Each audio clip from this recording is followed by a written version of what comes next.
Malawak. Malabot. Horror movies and most of them include Jong Hilario being put in scenes where he isn't needed. Ang tagal! Jong, umalis ka na dyan sa scene!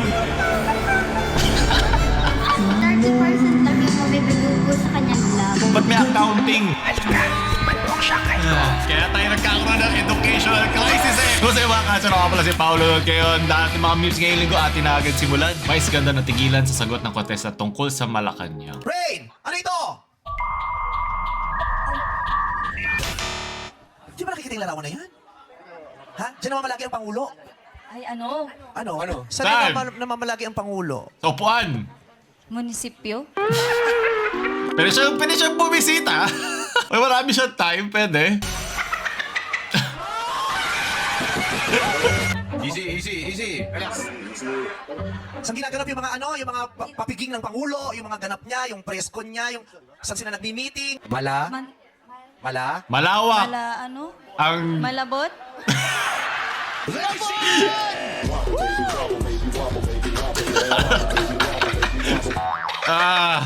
Ako natatawa ka pa, ha? Ang sama. Di mo Sama kilala nun. yung picture na yan? Saan namamalagi ang Pangulo ng Pilipinas? Dapat sa Pilipinas, lagi doon siya namamalagi. Nandun siya palagi. Nung EDSA People Power, nilusob yun ng mga Pilipino, di ba? Kasalanan to kasi yung ating 20 nasa barya na. Hindi na natin lagi nakikita yan tuloy. At saka nasa pera yan. Yan ay... Malacanang.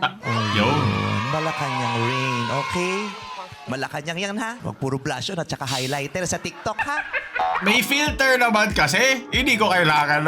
So, ayun ay nag-viral yung clip na yon sa social media dahil nag-uusap-usap sila kung mayroon ba educational crisis sa Pilipinas. So, himayin muna natin yon. At least nag-level up na si Vice na di niya nilait. So, yung contestant na hindi masagot yung tanong. Kasi naiintindihan ko naman, minsan pa natapatan ka ng camera, hindi mo alam sasabihin mo, kakabahan ka. Pero itong bagay ay siya tawag nilang stock knowledge or trivia knowledge kasi lagi mo tong nakikita at lagi mo tong nadadaanan. Mga ganitong usapin pag nanonood ka ng balita o nagbabasa ka lang kahit yung sa ilalim, yung gumagalaw lagi sa mga balita sa news, sa TV, di ba nakikita mo lagi salitang Malacanang. Pero ito, binibigyan ko rin siya ng onting leeway kasi hindi naman lahat talaga ng taong magaling sa trivia. Pero kung makikita nyo dun sa ginawa kanina ni Vice Ganda, dinadahan-dahan na niya. Binibigyan niya ng context kung ano tong tinitignan mo. Kasi minsan baka di mo alam, nakikita ko lang sa postcard. Binibigyan niya ng clue na dito yung presidente, dito namamalagi, dito ginagawa yung mga meeting, dito ang kanyang pinagagawaan ng trabaho. So dito na pumapasok yung comprehension. Ibig sabihin, kung hindi mo alam isang bagay, pag binigyan ka na ng mga material, ng informasyon na pwede mong himayin para ipasok doon sa konsepto na pinag-uusapan nyo. Kaya sabihin natin, hanapan ng sagot ng isang bagay na makikita nyo sa inyong mga silid-aralan, pag mayroong mga tanong, mga fill in the blanks, tinitignan mo yung buong sentence. Tinitignan mo kung ano doon yung magbibigay sa'yo ng clue doon sa sinasagot yan. At yun yung ginawa ni Vice Ganda. Isa yung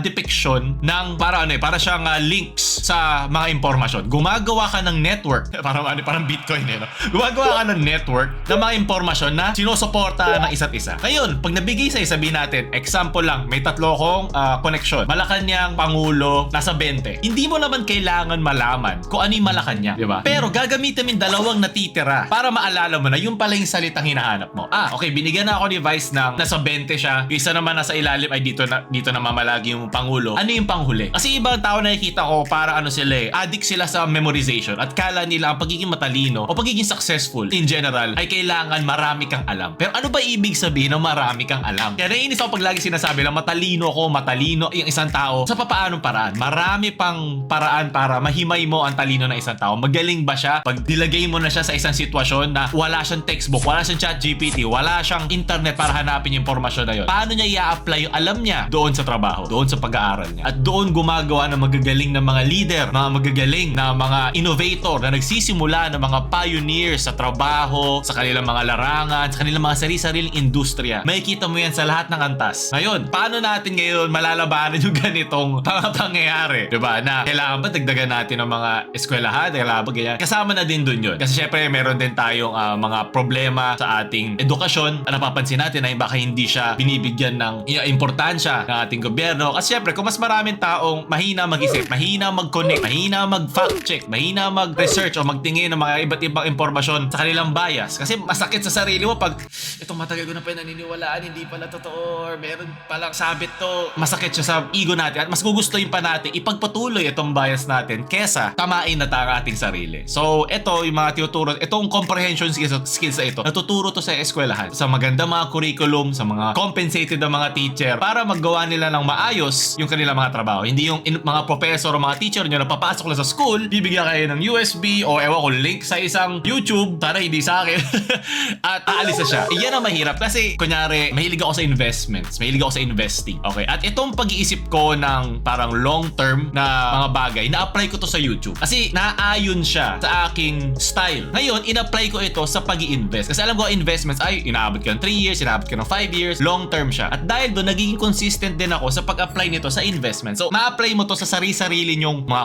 personality, sa inyong sarili mga strengths and weaknesses pagdating sa trabaho o sa pag-aaral. At ito yung sinasabi nilang comprehension, papaano mo madadigest sa isang bagay at ma-apply pa sa ibang bagay. Kasi hindi ka naman babayaran ng kumpanya mo dahil nag-fill in the blanks ka sa isang school sheet. Diba? Na meron kang grade na 100 nung March 26, 2005. Walang pakialam yung mga kumpanya kukuha sa'yo o yung mga school na kukuha. Wala pa silang pakialam doon. Ngayon ikaw, paano mo isa-set up yung sarili mo sa mga opportunities na bubuksan ang iyong utak sa mga pinag-aralan mo? Wala naman silang pakialam kung alam mo ang gravity, diba? Kung ano yung i-compute yung formula na yan. Pero paano mo na-solve yung binigay sa yung problema ng teacher mo gamit yung formula na yun? At paano mo ngayon gagamit yung ganong mindset, yung ganong thinking? Paano mo i-apply? At isa na rin yun ganon. At yun yung gusto ko matutunan ng tao. Kasi iba kasi parang, magaling siya kasi valedictorian siya. Yes, meron klase ng disiplina at effort na kailangan mo para makuha yun. Pero yung goal na ibang tao ay, lalo na mga successful, ay paano ko gagawin na itong mga valedictorian na to ay magtatrabaho para sa akin. So may mga ganon. Kudos kay Vice at kudos din doon sa babae. Hindi ko ako nagpapatawa siya, tong si Rain, na bakit gusto niyang gawin niya kung baka alam niya. Sana maayos din natin ito on a school level, di ba? Kaya importante yan, na hindi lang, ang dami mga gumagraduate na hindi kaya maghimay ng isang impormasyon paano may susolve sa isang problema. Yung problema na yan pwedeng sa trabaho binigay sa'yo, sa bahay mo, sarili mong buhay, o sa mahal mo sa buhay. So yun yung mga importanteng meron ka growing up habang tumatanda ka. Example lang din, may mga nakikita ako na ibang-iba yung kanyang trabaho na ginagawa sa isang kumpanya. Pero ang dali lang sa kanya para gawin na yun. Na tinuruan niya yung sarili niya, diba? Kung ikaw ay parang straight, narrow, na ito lang alam mo, ito lang gagawin mo kasi sobrang galing mo dito, paano na pag may mga kumpanya humihingi ng, dapat marunong ka din na onti nito o dapat may adjust ka, may ganito ka. Paano ka ngayon magiging flexible enough para gawin yun? Kung di mo alam kung paano mo lalaruin yung mga rekado na nasa utak mo para gawin yun sa trabaho o sa eskwelahan, mahihirapan ka. At yun yung parang hindi tayo paramihan ng mga points o ng grades o paramihan ng trivia na alam natin. Yun ay kung naturuan ka ng tama at naiintindihan mo sa sarili mo paano maghimay ng konteksto sa mga tinuro sa'yo. Yun yung mahirap at yun yung matagal. At sana yun ang lagi nakukuha ng mga estudyante pag sila ay nakagraduate na. Iba kasi maaga agad na natututo. Ewan ko, diskarte or iba yung mga tao sa paligid nila na lagi na tutulungan sila doon. Pero sana may iwasan natin. So, nag-yap na ako masyado kasi naniniwala ako pa rin ako na ang pag-asa ang kabataan ng bayan. May magko-comment na naman na baliktad. Pero sinasadya yun. Ayun, sunod. POV, naubos na ang pera mo. Yan, di ba? Para hindi ka Nasaan yung Malacanang dyan? Sisirain mo pa. Para at least, hindi ka maghahanap ng ganyan. May diskarte ka, alam mo, na magagamit yung utak mo na maayos. Malacanang Palas pala po. Dapat kasi kulay orange eh. Gawin mga orange yan. Yan, para mukhang 20. Yan ang alam ko. Sunod, patanga na. Kailangan ko ng daily reminder para dito. Salamat. Hoy, lapit ka nga. Kita mo tong golden na balat ko. Crispy sa labas, juicy sa loob. Halika, tikman mo ang Shanghai ko. Kaya tayo nagkakaroon ng educational crisis eh. Kanina mo pa ako tinitingnan na. Grabe utong yan, ang crispy. Banana Q, para lang sa'yo. Ang AI din ba yung tunog? I mean, yung nagsasalita, yung voice over? bilis, baka maunahan ka pa ng iba. Fresh na fresh ako, bagong prito. Tapos tikman mo na. Parang hindi, parang totoo. Fishball kong cute. Mukha kang siopa, di ka naman fishball eh. Yan, kaya nabubulok na utak natin. Ayup. Sarad, gas prices going up. That ain't my problem. Ito, di ba? Wala siyang comprehension. Kasi, hindi lang naman ang gas ang tataas, pati lahat ng bilihin. Kasi nga, sino nagdadala ng bilihin sa iba't ibang parte ng Pilipinas? Kotse, gas. Okay, nalalaglag to. So, bili na rin pala kayo. Bago tumaas ang presyo, nalaman mo Pinoy ka, bawi na sa next live. Okay, sunod. Ano ba nangyayari? Maanong ulam? May maayaw mo marinig. Mama, may giniling na taon dyan sa mesa. Ah! May kalaban na yung fishball tsaka yung Shanghai na matagal pinrito. Ano ba nangyayari? Bakit puro sumasayaw at may abs ang AI memes ngayon? Ba't ang zesty ng AI memes ngayon? Ang hirap iprito niyan. Ako napiprito eh. Wala pa rito talo kay Tatay. Tatay versus AI. Tatay. Gumiling si Tatay so AI could run. Man, hayop. Sunod. Hindi kasi nating masasabi na 30% lang yung mabibigay ko sa kanyang love. O bakit may porsyento? Ba't may accounting? Gusto ko lang uminom. Meron ba margin of error pa yan? Tsaka ano, returns? May XIRR ba dyan? May Sharp and Sortino ratio pa to ha? Isipin nyo bakla, ha? Sabihin na natin tanga ako. Okay. Ayoko sabihin tanga ka. Ano masasabi ko tanga? Ay, tanggal amats ko pag ganito ako kainuman. Pag may Ay, bakla. nasa kakulay siya nakakasama. Napainom siya. Isa ayun umin, isa umin. Nararamdaman na parang mahal namin yung isa't isa. Pero pag kinabukasan mo, back to normal. Bakit back to normal? Ano, tawagan ba nila yung bakla o bakla talaga? Nalilito ako, kailangan ko ng context, di ba? Pag ikaw sanay sa reading comprehension, kinakailangan mo lagi ng context. Hindi lahat is at face value. Mahal ko din talaga siya. Mahal niya. Ang hirap lang kasi mag-suffer sa isang tao pag alam mo namang hindi yan tagsado. Sakit nun. Mas masakit pa to kasi di ko alam yung trivia eh. O di ko alam kung ano tong may imahe na ito eh. Malakanya o mahal ka niya? Pumili ka. Ang hirap din mag-aral sa isang tao. Gaano ka kamahal ng bakla. Sinasabi ko sa'yo. Alam mo, pag pumapalakpak na yan, alam mong maganda na eh. Dapat ganun tayo kagaling sumagot ha. Pag test, sunod.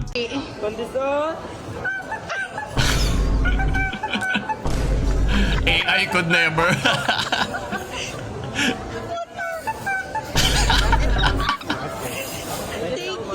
Ang galing.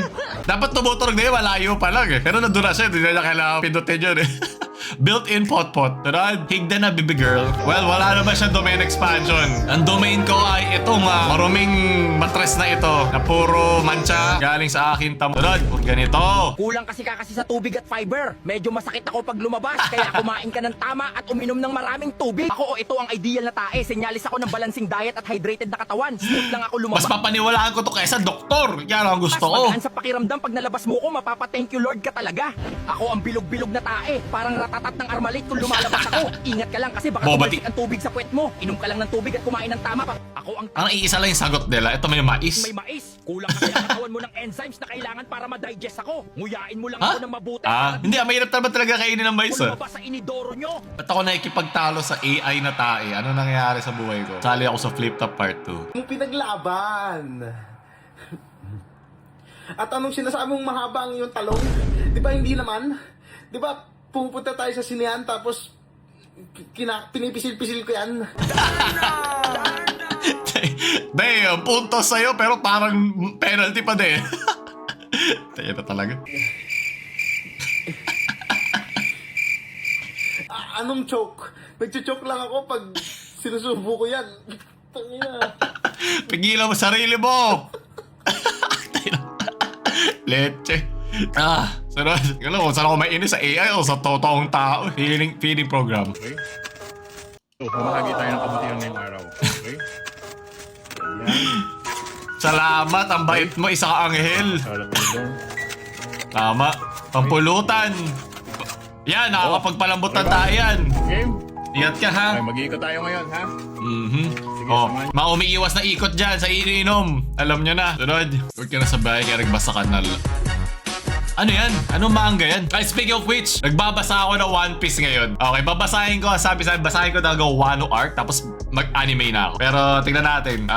One Piece nga. Baka may spoiler. Ayoko makita. Sige, sunod. Kaya magalala, abutan ko din kayo. Yan ang nag-iisa sa Big 3 na hindi ko pa natatapos eh. O at least hindi pa updated. Sunod.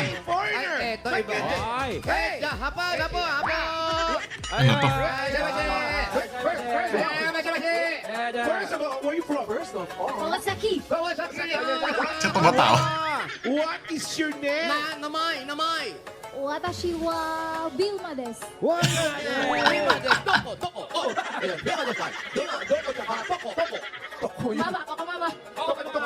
Mama ko.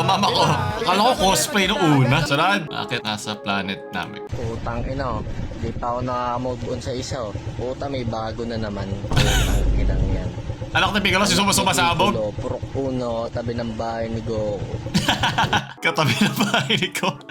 Nasa kasi isa mo pang parcel. Ano yan? Ito yung sabi ko sa'yo, reading comprehension. Kailangan mo pagtabihin at alamin. Ay, may pag ito, i-one star mo na lang ako. Bahala ka na dyan. Gusto mo lang umuwi pag ganyan. So, sa media ban para sa minors under 16. Madali lang yan. Papalitan na 1998 yan. Tapos na. Wala lang problema. Kailangan pati yung mga mismong systems in place maganda na. Kasi madali lang siya lagpasan. Kasi mas magagaling pa yung mga bata. Kaya sa mga lawmakers natin pagdating sa pag-bypass nung mga ganyang mga parameters or guidelines. Kung ako sa'yo, kesa i-ban yung social media sa mga minor, galingan na lang ng mga social media i-filter para sa kanila. Tapos syempre, marami dyan mga magulang na syempre, pag pagod na, dami nang ginagawa, phone ka muna para hindi mo kukulitin. So, ganun din. Ano titignan nila kung nakaban na agad sila, diba? So, mas maganda doon, tuturuan na lang silang sumayaw sa dagat ng impormasyon, memes, at brain rot na tubol sa social media. Mas gusto ko yun. Syempre, mas mahirap yun, hindi ko alam yung sagot para doon. Pero kaya nga nandyan yung mga ating mga organisasyon Sub 5 Tagalog doing sturdy causing high cortisol.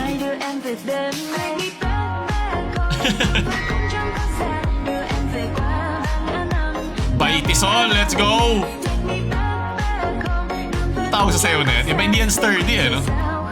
Talaga sayaw talaga dun. Ang tawag dyan, pa-comment yan. I've been watching some old ABS-CBN horror movies and most of them include Jong Hilario being put in scenes where he isn't needed. I swear to God, I need to smoke whatever the directors were smoking. There's no way they thought, let's put Jong in this scene to make this image. Also, look at his face. The man is damn tired from all of this. Kasi ito yung context. May meeting na isang deadbeat father tsaka ng daughter niya. So, feeling ko ito si Claudine yun. They met on the death of his daughter from his second family. Jong's character has absolutely no relevance to the plot of their meeting and stood there exhausted for the whole 3 minutes dialogue. Yung custom character mo sa game na bigla na pasama sa cutscene.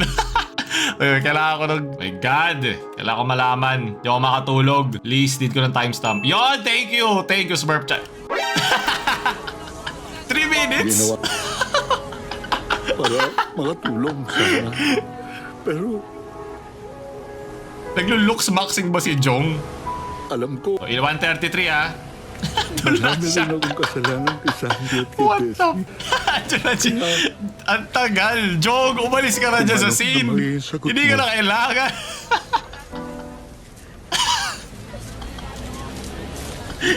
Napakaswerte ko. Oh my God. Baka hindi ito director nito yung mga daw na nakadikit kay Jong. Kung ano mabuti siyang tao. Okay, pag sa mga games, yung sobrang lala na ng karakter mo, nag-level 100 na gano'n, max out na lahat ng stats kasi may mga NPC nag-uusap para matapos lang yung main storyline. Kaya mag-isang minuto lagpas na. Di pa ba ito tapos? Sa doon lang talaga si Jong? Hindi ka man lang siya binigyan na kahit isang sasabihin. Isang salita lang sana para lang hindi lang siya parang aso nanonood doon sa gitna, sa gilid. Tapos na. Okay. Hindi na pala 3 minutes. Sa fact check ko, 1 minute lang. Pero ang awkward kasi nun. Yung nakatitig lang si Jong doon. Sample! Sorry, Direk, sorry.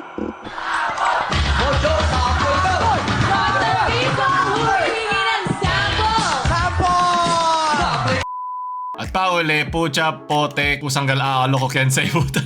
Diba? Maging matapang ka, ipaglaban mo umurang yan. Putang yan. Doon tatapos sa ating Bimsing. Sana gustuhan nyo. Huwag nyo kalimutan i-like, share sa mga Jong Hilarious nyong friends. Ay, huwag nyo kalimutan bumili na ating merch sa pinned comment at description. Paolo ba maalam?